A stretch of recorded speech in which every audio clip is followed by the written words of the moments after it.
ಬಿಡದಿಯಲ್ಲಿ township ನಿರ್ಮಾಣದ ವಿಚಾರಕ್ಕೆ ಸಂಬಂಧಪಟ್ಟಂತೆ ಇವತ್ತು ರೈತರನ್ನ ಕರೆದು ಸಭೆಯನ್ನ ಮಾಡುವುದಕ್ಕೆ ಶಾಸಕರು ಮುಂದಾಗಿದ್ರು.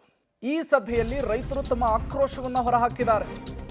ಬಿಡದಿಯಲ್ಲಿ ಟೌನ್ಶಿಪ್ ನಿರ್ಮಾಣದ ಹಿನ್ನೆಲೆ ಟೌನ್ಶಿಪ್ ವ್ಯಾಪ್ತಿಯ 26 ಹಳ್ಳಿಗಳ ಕುಂದುಕೊರತೆಯನ್ನು ಆಲಿಸುವುದಕ್ಕೆ ಸಭೆ ಕರೆಯಲಾಗಿತ್ತು. ಸಭೆಯಲ್ಲಿ ಶಾಸಕರ ವಿರುದ್ಧವೇ ರೈತರು ಆಕ್ರೋಶವನ್ನು ಹೊರಹಾಕಿದ್ದಾರೆ.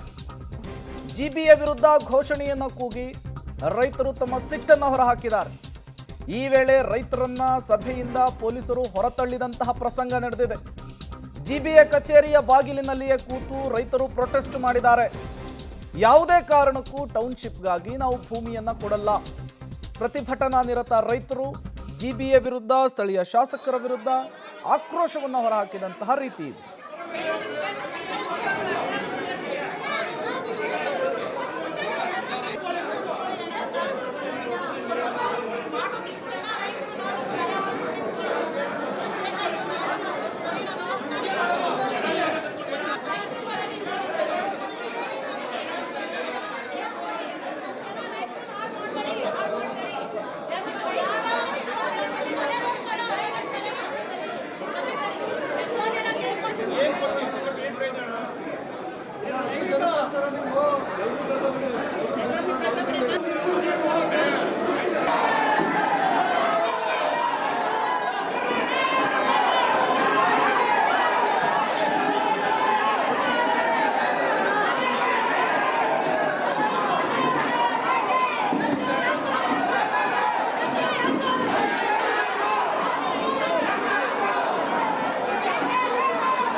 ನಾನು ನಿಮ್ಗೆ ಸಭೆ ಮಾಡಕ್ ಬಂದಿಲ್ಲ.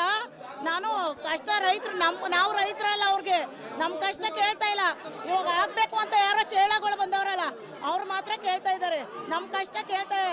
ನಾವ್ ಹೇಳಕ್ ಹೋದ್ರೆ ನೀವು ನಡೀರಿ ಅಂತ ತಳ್ತಾ ಇದ್ದಾರೆ. ನಮ್ಗೆ ಸ್ಪಂದನೆ ಕೊಡ್ತಾ ಇಲ್ಲ ಅವರು ರೈತರುಗಳಿಗೆ. ಸರಿನಾ? ಅದಕ್ಕೆ ಕೂತಿದೀವಿ. ನಮ್ಗೆ ರೈತರಿಗೆ ಒಂದ್ ಸ್ವಲ್ಪನೂ ಗೌರವ ಕೊಡ್ತಾ ಇಲ್ಲ. ಅವರು ನಮ್ಗೆ ರೆಡಿ ಇಲ್ಲ ಕೊಡಕ್ಕೆ. ಅವರು ನಮ್ಮನ್ನ ಕೇಳ್ತಾ ಇಲ್ಲ. ನಾನು ನಿಮ್ಗೆ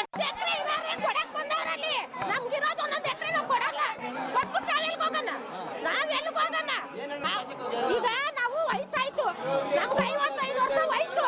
ನಾವ್ ಎಲ್ಲಿ ಕೈ ಕೊಡ್ತೀನಿ? ನಾನು ಏನು ಮಾತಾಡ್ತಾ ಇಲ್ಲ. ನಾವು ಕೊಡಲ್ಲ, ಇನ್ನ ಕೊಡಲ್ಲ. ಈಗ ನಾವು ಕೊಟ್ಟದಕ್ಕೆ ಅವ್ರಲ್ಲಿ ಕೂತಿರೋದು. ಇವತ್ತು ಕುಡಿಸವ್ರೆ. ಈಗ ಅಲ್ಲಿ ಕೂತ್ಕೊಂಡು ಏನ್ ಹೇಳ್ತಾವ್ರೆ? ಕೊಡಕ್ ಬಂದವ್ರಲ್ಲಿ ನಮ್ಗಿರೋದು ಒಂದೊಂದು ಎಕರೆ ನಾವು ಕೊಡಲ್ಲ. ಕೊಟ್ಬಿಟ್ಟು ನಾವೆಲ್ಗೆ ಹೋಗೋಣ? ಈಗ ನಾವು ವಯಸ್ಸಾಯ್ತು, ನಮ್ಗೆ 55 ವರ್ಷ ವಯಸ್ಸು. ನಾವ್ ಎಲ್ಲಿ ಕೈ ಕೊಡ್ತೀನಿ? ನಾನು ಏನು ಮಾತಾಡ್ತಾ ಇಲ್ಲ. ನಾವು ಕೊಡಲ್ಲ, ಇನ್ನ ಕೊಡಲ್ಲ. ಡೀಟೇಲ್ಸ್ ಅನ್ನು ಕೊಡೋದಕ್ಕೆ ವಿನಯ್ ನೇರ ಸಂಪರ್ಕದಲ್ಲಿ ಜಾಯಿನ್ ಆಗಿದ್ದಾರೆ. ವಿನಯ್, ಈ ಭೂಸ್ವಾಧೀನ ಪ್ರಕ್ರಿಯೆ ವಿರುದ್ಧ ರೈತರು ಆಗಾಗ ಸಿಡಿದೇಳ್ತಾನೆ ಇರ್ತಾರೆ. ಶಾಸಕರು, ಜಿಲ್ಲಾಧಿಕಾರಿಗಳು ಇವರನ್ನ ಸಮಾಧಾನ ಮಾಡೋದು, ಸಭೆಯನ್ನು ನಡೆಸೋದು ಸಾಮಾನ್ಯವಾಗಿಬಿಟ್ಟಿದೆ.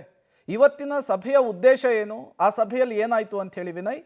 ಪ್ರೇಮ್, ಈ ಹಿಂದಿನಿಂದಲೂ ಕೂಡ ಏನು ಬಿಡದಿಯ ಒಂದು ಟೌನ್ಶಿಪ್ ವಿಚಾರ ಏನಿದೆ ಸಾಕಷ್ಟು ಸ್ಥಳೀಯ ರೈತರಿಗೆ ಆಕ್ರೋಶಕ್ಕೆ ಕೂಡ ಕಾರಣವಾಗಿರುವಂಥದ್ದು. ಯಾಕೆಂದರೆ ಒಂದಷ್ಟು ರೈತರು ನಾವು ಯಾವುದೇ ಕಾರಣಕ್ಕೂ ಕೂಡ ಈ ಒಂದು ಯೋಜನೆಗೆ ಭೂಮಿಯನ್ನು ಕೊಡೋದಿಲ್ಲ ಅಂತ ಅನಿರ್ದಿಷ್ಟಾವಧಿ ಧರಣಿಯನ್ನು ಕೂಡ ಮಾಡ್ಕೊಂಡು ಬರ್ತಾ ಇರುವಂಥದ್ದು.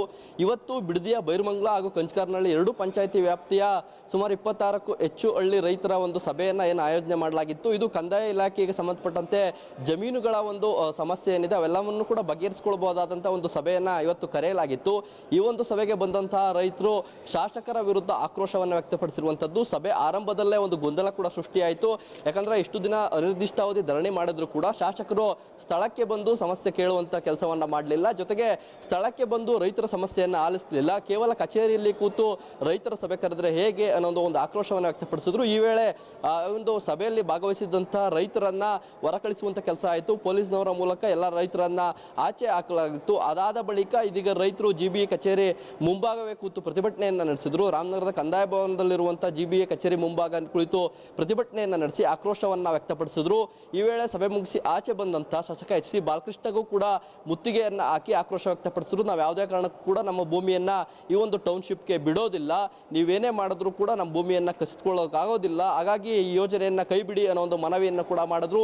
ಈ ವೇಳೆ ಶಾಸಕರು ಕೂಡ ನಾನು ಯಾಕೆ ಇಷ್ಟು ದಿನ ಸಭೆಗೆ ಬರಲಿಲ್ಲ ಅಂತಂದರೆ, ಸಭೆಗೆ ಬಂದಂಥ ಸಂದರ್ಭದಲ್ಲಿ ನನ್ನ ಮೇಲೆ ಹಲ್ಲೆ ಮಾಡಲಿಕ್ಕೆ ಬರ್ತೀರಿ, ಬಾಯಿಗೆ ಬಂದಂತೆ ಬೈತೀರಿ, ಹಾಗಾಗಿ ನಾನು ಸಭೆಗೆ ಬರಲಿಲ್ಲ. ನಿಮ್ಮ ಮನವಿ ಏನಿದೆ ಅದನ್ನು ಸರ್ಕಾರದ ಗಮನಕ್ಕೆ ತರ್ತೇನೆ, ಸರ್ಕಾರಕ್ಕೆ ನಿಮ್ಮ ಅಭಿಪ್ರಾಯವನ್ನು ದಾಖಲಿಸ್ತೇನೆ ಅನ್ನೋ ಒಂದು ವಿಚಾರವನ್ನು ಹೇಳಿದರು. ಆ ನಿಟ್ಟಿನಲ್ಲಿ ಸದ್ಯ ಗೊಂದಲದ ಗೂಡಾಗಿದ್ದಂಥ ಈ ಒಂದು ಸಭೆ ಇವತ್ತು ಅರ್ಧಕ್ಕೆ ನಿಂತಿರುವಂಥದ್ದು. ಬಳಿಕ ಇಲ್ಲಿದ್ದಂಥ ರೈತರು ಕೂಡ ಶಾಸಕರ ಭರವಸೆ ಹಿನ್ನೆಲೆಯಲ್ಲಿ ಪ್ರತಿಭಟನೆಯನ್ನು ಕೈಬಿಟ್ಟಿರುವಂಥದ್ದು ಸಾಕಷ್ಟು ಒಂದು ಗೊಂದಲಕ್ಕೂ ಕೂಡ ಇವತ್ತಿನ ಸಭೆ ಕಾರಣವಾಗಿತ್ತು. Prem. Okay, thank you Vinay ತಮ್ಮೆಲ್ಲ ಮಾಹಿತಿಗಾಗಿ. ಬಿಡದಿ ಟೌನ್ಶಿಪ್ಗಾಗಿ 7,300 ಮಂದಿಯ ಖಾಸಗಿ ಜಮೀನನ್ನು ಭೂಸ್ವಾಧೀನ ಮಾಡಿಕೊಳ್ಳುವಂತಹ ಪ್ರಕ್ರಿಯೆಗೆ BDA ಮುಂದಾಗಿದೆ. ಇದೇ ವಿಚಾರ ಈಗ ರೈತರ ಆಕ್ರೋಶಕ್ಕೂ ಕೂಡ ಕಾರಣವಾಗ್ತಾ ಇರುವಂಥದ್ದು. ರೈತರಲ್ಲಿಯೇ ಕೆಲವರು ಇದಕ್ಕೆ ಸಮ್ಮತಿ ಸೂಚಿಸಿದರೆ, ಇನ್ನು ಕೆಲವರು ಪ್ರತಿಭಟನೆ ಮಾಡೋದಕ್ಕೆ ಮುಂದಾಗ್ತಾ ಇದ್ದಾರೆ.